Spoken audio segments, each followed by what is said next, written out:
a todos, vamos a empezar la clase. Antes de iniciar, ¿hay alguna duda de la clase anterior?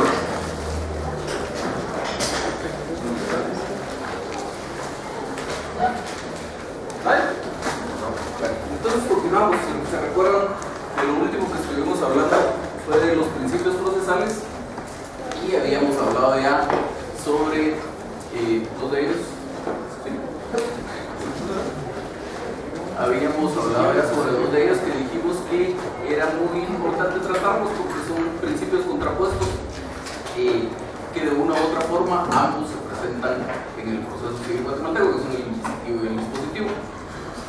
Si tenemos claros estos dos principios, correspondería platicar del siguiente, que es el principio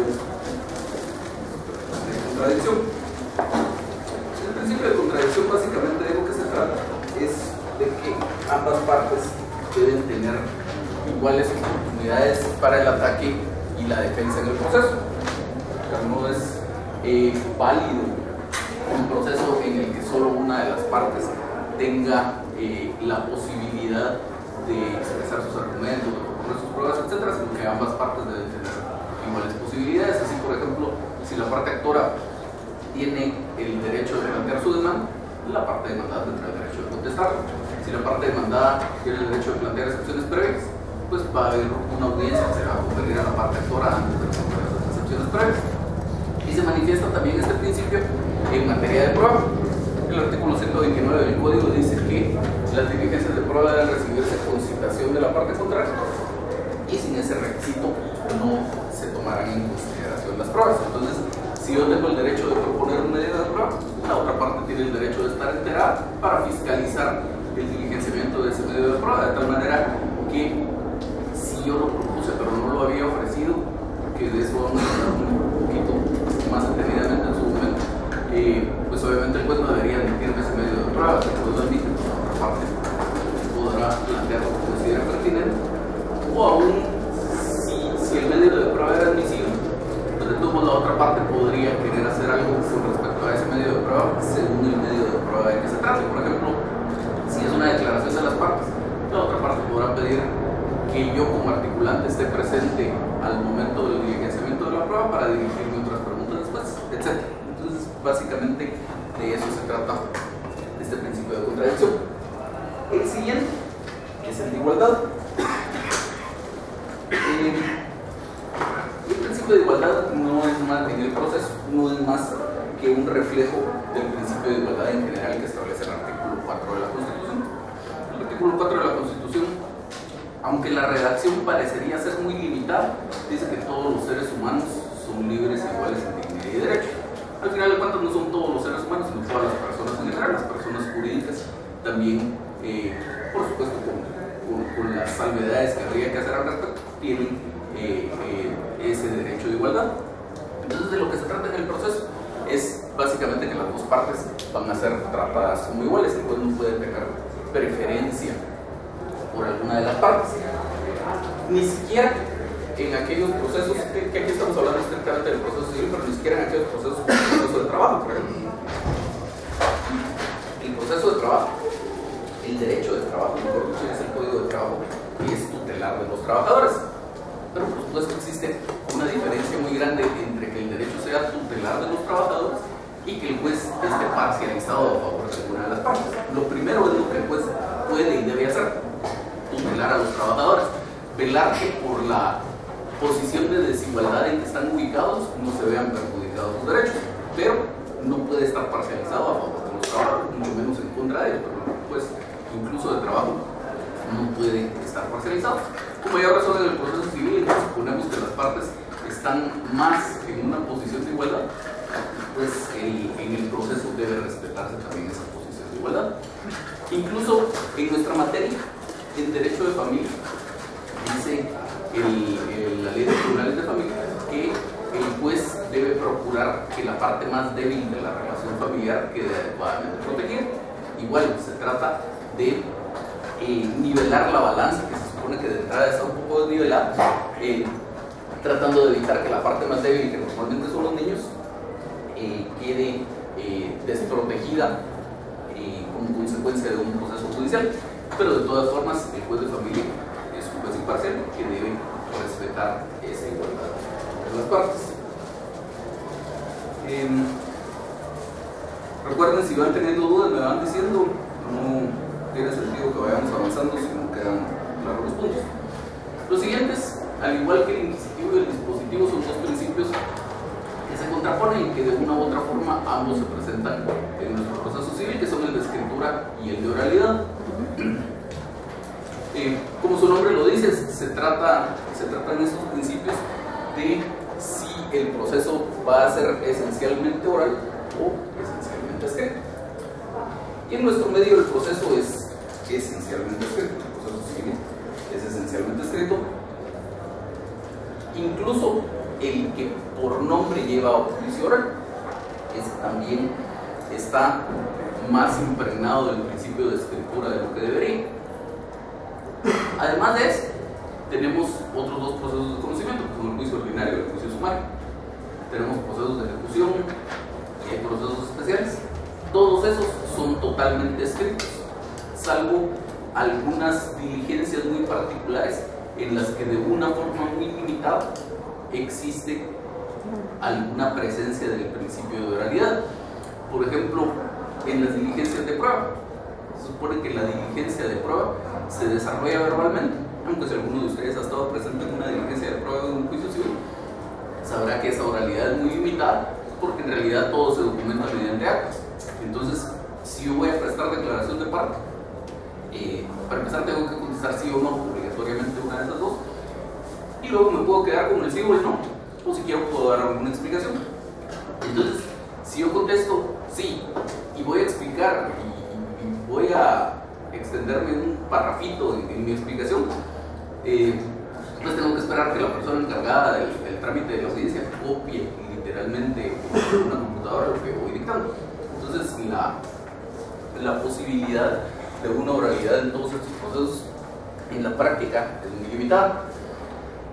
Luego hay otras diligencias que se supone que se podrían llevar a cabo verbalmente. Por ejemplo, la vista. En la vista dice el artículo 196.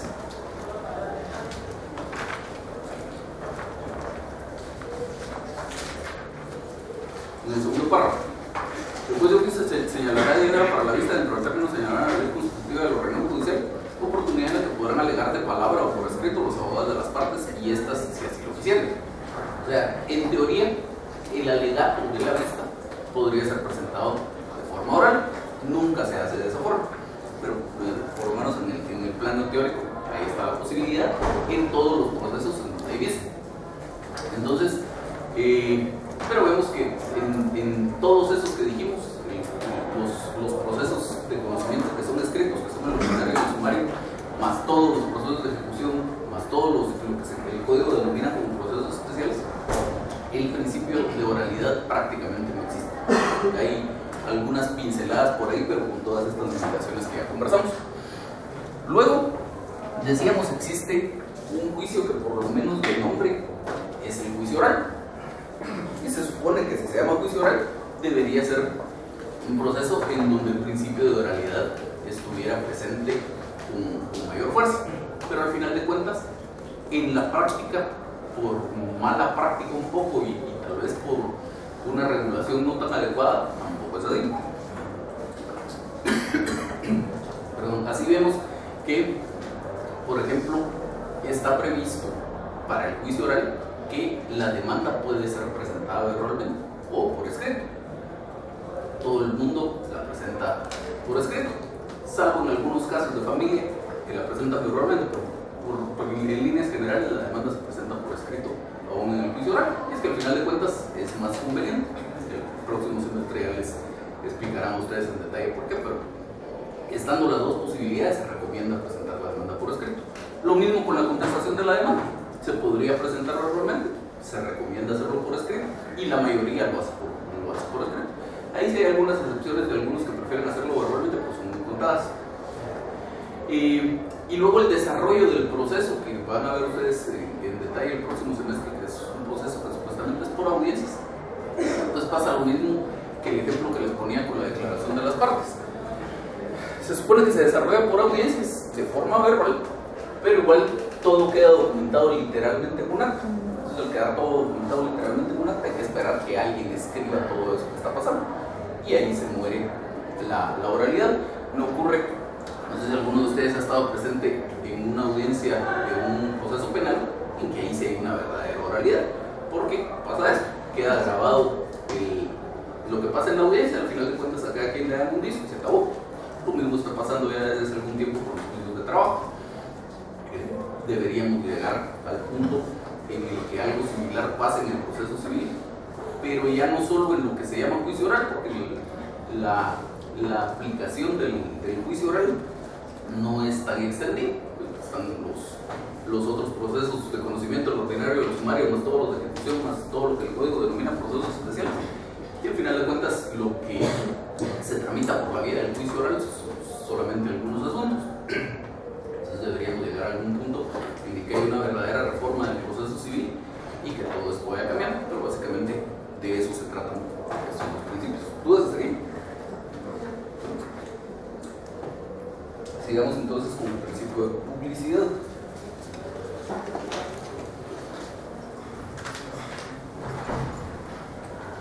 Y como su nombre lo indica, se trata de determinar si las actuaciones del proceso son públicas, es decir, pueden ser conocidas por cualquiera, o bien si son reservadas y solo podrían ser conocidas por algún tipo de personas como las partes y sus abogados, por ejemplo. Se supone que el proceso civil, el proceso en general, no el proceso civil, sino cualquier proceso o regla general, era público. La ley del organismo judicial, en su artículo 63,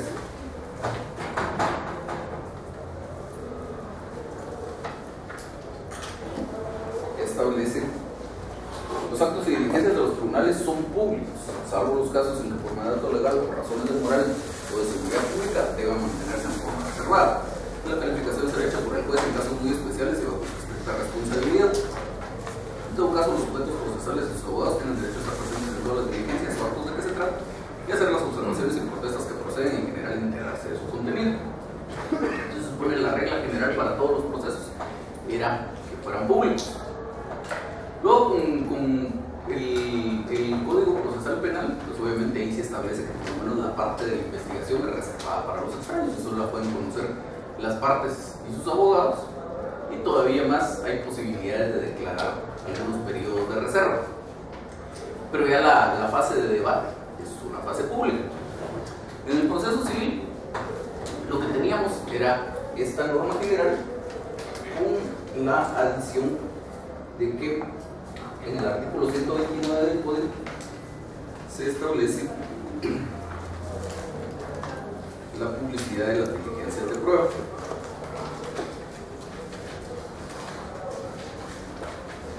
El tercer párrafo del artículo dice: la prueba se practicará de manera reservada cuando por su naturaleza el tribunal lo juzgare conveniente.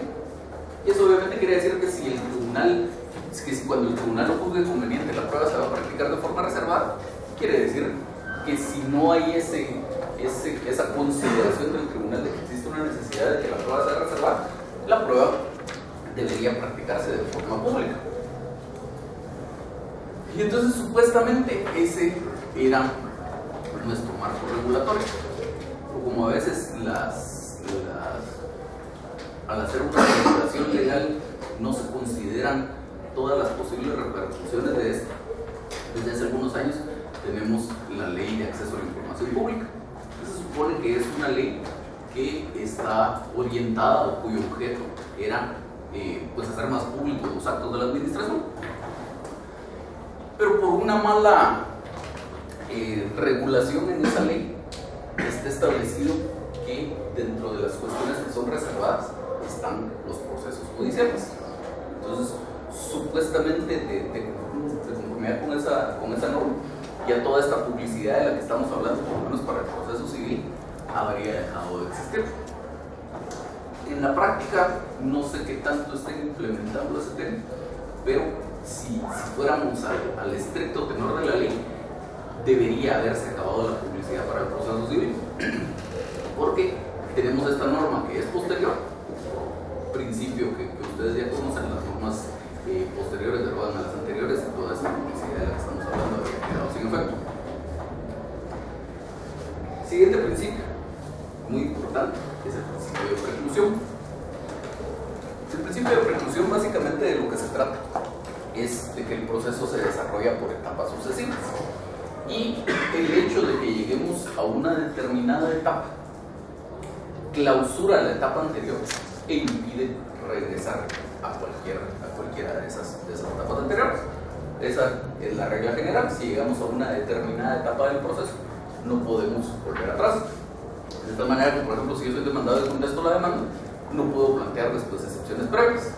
Ya vamos a ver que después existe una norma que dice que algunas de esas excepciones que originalmente están concebidas como previas pueden ser planteadas en cualquier estado del proceso, pero eso es un tema aparte. O por ejemplo, si ya estamos en periodo de prueba y estamos en ese periodo de prueba porque yo como demandado no contesté la demanda y se siguió el juicio en rebeldía, yo ya no puedo contestar la demanda. O si ya estamos en el señalamiento de hebra para la vista, pues ya no se podría pedir el diligenciamiento de medios de prueba, salvo algunas excepciones. Entonces de eso se trata. Llegamos a una etapa procesal y eso cierra automáticamente la puerta a las etapas procesales anteriores y no podemos volver atrás. No de forma tan expresa, pero de alguna manera lo recoge el artículo 64 del Código. ¿Se recuerdan que les dije que era un artículo muy importante que servía para muchas cosas y que había que casi que saberse de memoria? Por supuesto, esto último que les acabo de decir de sabérselo de memoria es una exageración.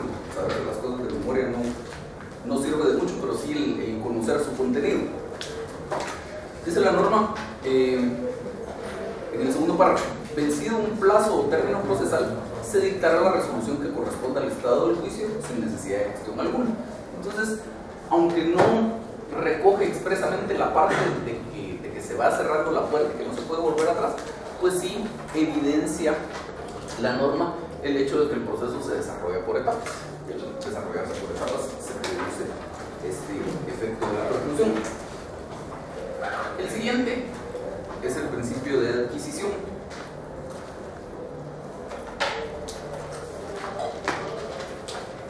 Que básicamente de lo que se trata es de que una prueba, no importando quién la haya propuesto, quién haya solicitado su diligenciamiento, puede probar tanto a favor como en contra de cualquiera de las partes.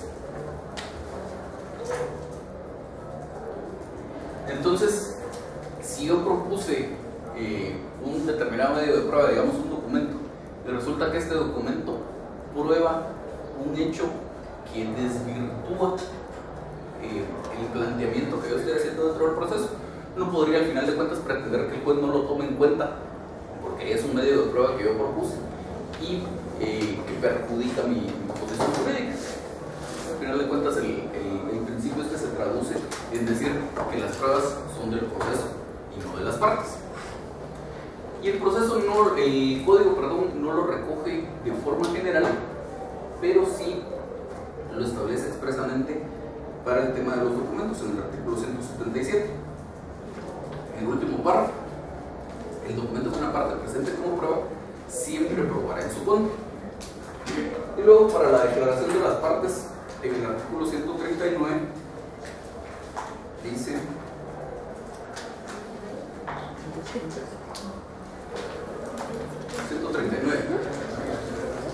la confesión prestada legalmente produce plena prueba.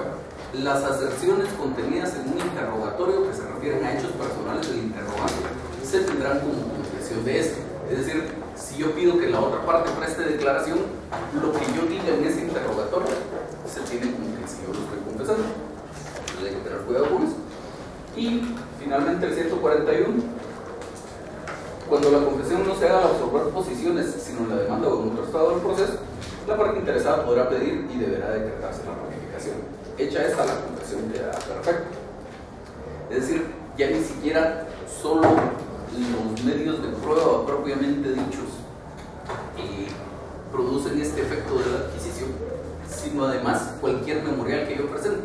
Lo que yo diga en una contestación de demanda, en un memorial de excepciones, en una evaluación de audiencia, si por error escribí algo que perjudica mi posición jurídica, puede llegar esto a constituirse como una confesión que tenga valor de prueba si se produce este trámite que acabamos de dar, ¿sí? Esta parte de tomar la prueba a favor en contra de cualquiera de las partes, ¿es un acto que pertenece solamente al juez o yo como contraparte lo tengo que solicitar porque vea que esa prueba lo puede favorecer? Al final, lo que ocurre aquí es que el juez, cuando llega el momento de dictar sentencia, está obligado a hacer una valoración de los medios de prueba y de esa valoración queda estimar qué hechos estima aprobados, cuáles de los hechos sujetos a prueba estima aprobados, y dependiendo de eso declarar con lugar o sin lugar la demanda. Entonces el juez en principio tiene la obligación de hacer todo este análisis, pero yo como parte, aunque el juez podría y debería hacerlo sin necesidad de que alguien se lo pida, yo como parte, si pasó algo de todo esto, tengo el interés de que el juez efectivamente haga un análisis en ese sentido.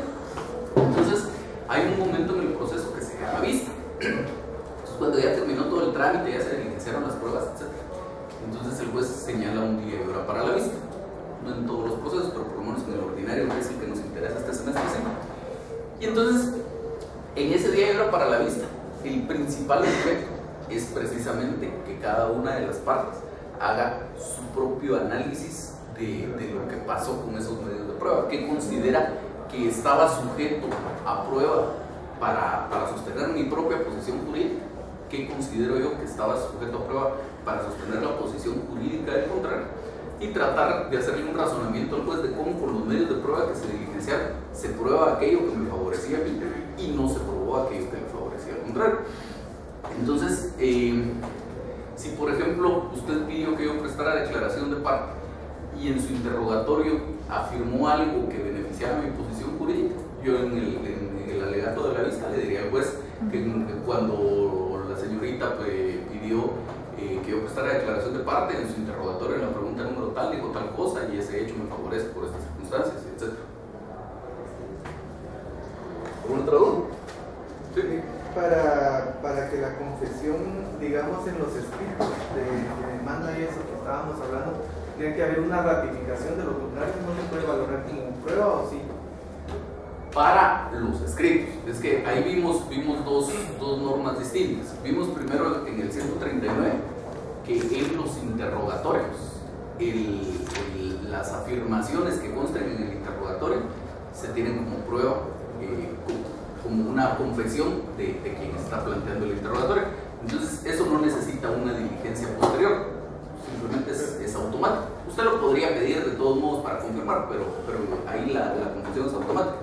Ahora, en cualquier otro momento del proceso, si digamos yo en la contestación de demanda dije pues sí, celebramos el contrato y incumplí, etcétera, etcétera, para que eso se pudiera tener como prueba, sí se necesita que usted pida la ratificación y que haya una diligencia de ratificación, ya sea que llegue yo y efectivamente ratifique, o bien que yo no llegue y entonces el juez tenga por consumada la ratificación, pero sí se necesita la diligencia. Ahora, lo que podría pasar dependiendo de en qué momento ocurra esta confesión sin posición es que aunque no se llegara a tener como medio de pruebas, en el caso del ejemplo usted no pidió la ratificación, sí pueda producir efectos en cuanto a los hechos que van a estar sujetos a prueba. Porque como ustedes recuerdan de su curso de teoría general del proceso, están sujetos a prueba los hechos controvertidos. Es decir, cuando usted dice pasó esto, yo digo no es cierto, no ocurrió.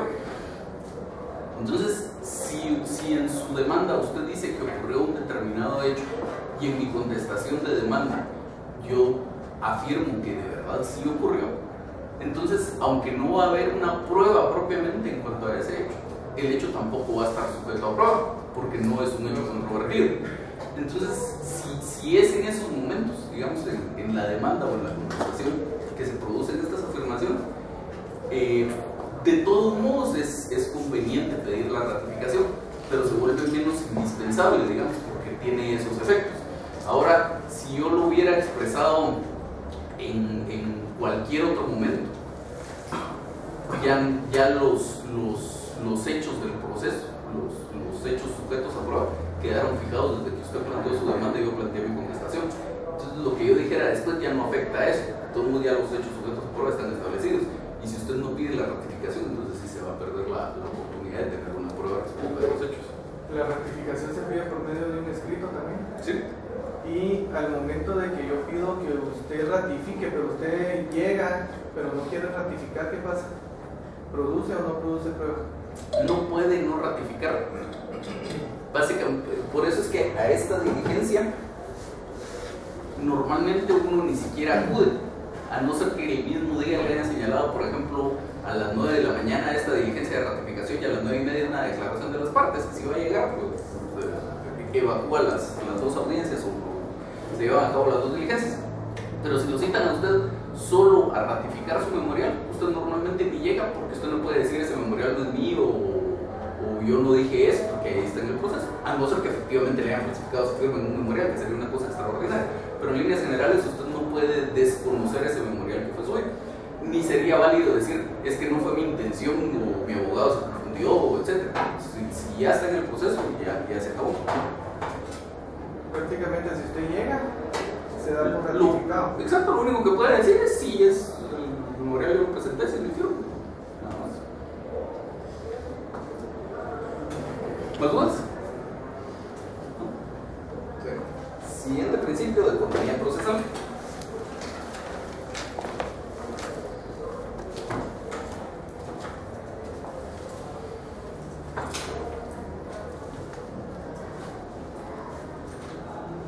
Básicamente de lo que se trata es de reducir lo más posible el proceso en extensión en cuanto a tiempo, en trámites y en la medida de lo posible incluso en costos económicos,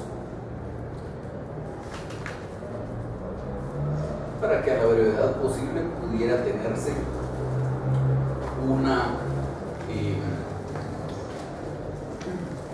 solución a la controversia que le fue planteada al juez. Se dice por ahí con muchísima razón que la justicia tardía no es justicia. De nada, en muchos casos no sirve de nada o sirve menos, digamos, el ganar un proceso después de 5, 10, 15 años, etcétera, cuando el objeto que interesaba a lo mejor ya se deterioró, pueden ocurrir muchas situaciones. El simple retardo en la administración de justicia en llegar a una decisión del juez produce graves consecuencias económicas para las partes. Entonces, el principio de economía procesal de lo que se trataría es de evitar ese tipo de situaciones. En nuestro medio el principio de economía procesal no está muy claramente establecido en el proceso. Cualquiera, sí, prácticamente no opera. Cualquiera de ustedes que haya tenido oportunidad de ver un expediente ya de un proceso tramitado en la vida real, por cierto, les recuerdo que es una de las recomendaciones que en estos primeros días ustedes tengan un expediente para poderlo estudiar. Entonces decía que cualquiera de ustedes que haya tenido la oportunidad de ver un proceso de estos se habrá dado cuenta que el proceso civil es un proceso muy tardado, y si nos sujetáramos a los plazos legales es un proceso que debería ser más o menos rápido. Fíjense ustedes que en el proceso tenemos la demanda, supuestamente para la resolución habría un día, digamos que otro día para la notificación, el emplazamiento serían otros 9,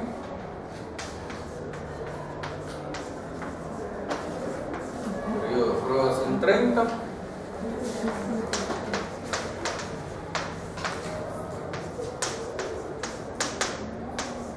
vista 15 y sentencia 15, son 30, 60, 71 días. Sí, exactamente. Si no se complicara el proceso civil con otro tipo de cuestiones, en 71 días hábiles nosotros deberíamos tener una sentencia de un juicio ordinario. Por supuesto que es algo que nunca pasa, pues si alguien lograra tener una sentencia de un juicio ordinario en 6 meses, que estamos hablando del doble del tiempo, sería casi un milagro. De ahí en adelante hablamos de 2, 3, 5, 10 años, o lo que a ustedes se les puede ocurrir. Entonces, mucho no es porque el legislador intencionalmente haya previsto la posibilidad de que el proceso civil se retardara, sino mucho es mala práctica. Algunas puertas o muchas puertas quedaron abiertas y entonces el que va pudiendo hace uso de sus mecanismos para ir retrasando el proceso, que de hecho les cuento que es una falta a la ética profesional, es un código de ética profesional, plantear recursos que tiendan únicamente a entorpecer la marcha del proceso. Supuestamente incluso hay una norma en el organismo judicial que dice que el juez podría llegar a separar al abogado del proceso precisamente por hacer eso, por plantear recursos que entorpecieran la marcha regular del proceso, que normalmente no ocurre.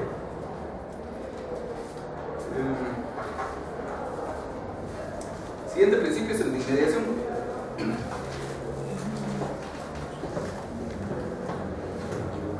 Que como ustedes saben, de lo que se trata es de que el juez debería tener un contacto directo con las partes y especialmente con el material probatorio del proceso. Dicho en otras palabras, el juez sobre todo debería presidir por sí mismo todos los actos de prueba, y lo dice expresamente el código en su artículo 129. Último párrafo: el juez presidirá todas las diligencias de prueba. Y ahí, por lo menos vemos que en la letra de la ley sí está claramente establecido el principio. Ahora, si tiene o no tiene aplicación en la práctica, sí ya dependemos del juez. Hay jueces que efectivamente cumplen con esta norma y presiden las diligencias de prueba, y hay otros que no. Simplemente el oficial lleva a cabo la diligencia de prueba y se acabó. En los tiempos recientes, digamos, de algunos 10 años para acá, tal vez se ve con más frecuencia que los jueces sí aplican este principio. Hace más tiempo era muy poco probable ver que un juez de verdad presidiera un acto de prueba. Si, por ejemplo, era una declaración de las partes, la declaración de las partes se llevaba a cabo ante el oficial juramentaba al absolvente. Al momento de que había que calificar el pliego de oposiciones, el oficial llevaba el pliego de oposiciones al despacho del juez, el juez abría el pliego de oposiciones, las calificaba y regresaba al oficial y el oficial le dirigía las preguntas. No había una presencia del juez ahí. Como les digo, en los últimos tiempos se ve más, son más los jueces que sí cumplen con ese principio que los que no. Pero igual, por la misma regulación del proceso civil, se pierde mucho la idea de la inmediación, porque la idea de la inmediación es que el juez, al estar en contacto con el diligenciamiento de las pruebas, pueda apreciar ese diligenciamiento y tener presente qué fue lo que ocurrió para poder dictar su sentencia. Pero aún cuando cumpliéramos con los plazos legales, si después de que se acabó la prueba tenemos por lo menos 30 días hábiles, y eso hablando después de que se acabó el periodo de prueba, podría ser que el diligenciamiento de esta declaración de las partes hubiera sido el día 10 de estos 30, y entonces todavía tenemos 20 aquí más 30 allá, tenemos 50 días hábiles entre que se llevó a cabo la diligencia y que el juez va a dictar su sentencia, tramitando miles de procesos al mismo tiempo. Obviamente cuando llega el momento de dictar sentencia se le olvidó qué fue lo que pasó y no va a tener más que leer el acta de la diligencia y va a ser exactamente lo mismo que si no hubiera estado presente en la diligencia. La diferencia de eso, por ejemplo, en el proceso penal, en el que terminado el debate propiamente dicho, el tribunal se retira, delibera, emite una sentencia, pues entonces ahí tiene más sentido el principio de inmediación. ¿Dudas?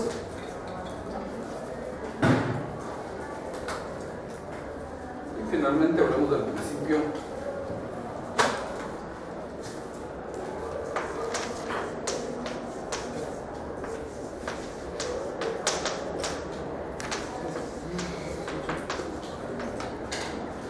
Jura non impuria, que en latín quiere decir más o menos que puedes conocer el derecho.